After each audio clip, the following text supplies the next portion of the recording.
ABS-CBN, kinukonsidera munang lumipat sa GTV o mag-full blast sa All TV.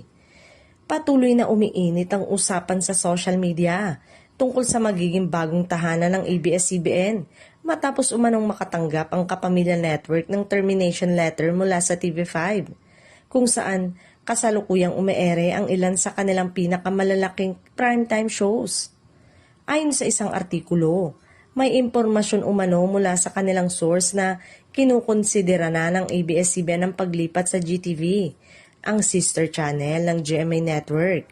Sinabi pa raw ng source na posibleng mangyari ito dahil sa malapit na professional relationship ni na GMA Network Senior Vice President Annette Gozon Valdez at ABS-CBN President and CEO Carlo Katigbak.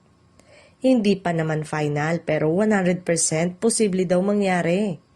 Bukod dito, isa rin daw sa malalakas na opsyon ng ABS-CBN ay ang pag-full-scale presence sa All TV, ang free TV channel ng AMBS na pag-aari ni former Senate President Manny Villar.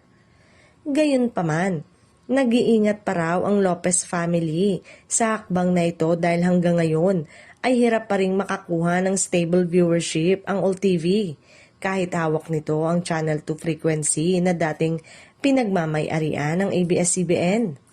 Sa kasalukuyan, sa All TV umeere ang ilang kapamilya blocks tulad ng Jeepney TV, kabilang ang TV Patrol Weekend, pati na ang It's Showtime, Rainbow Rumble at MMK.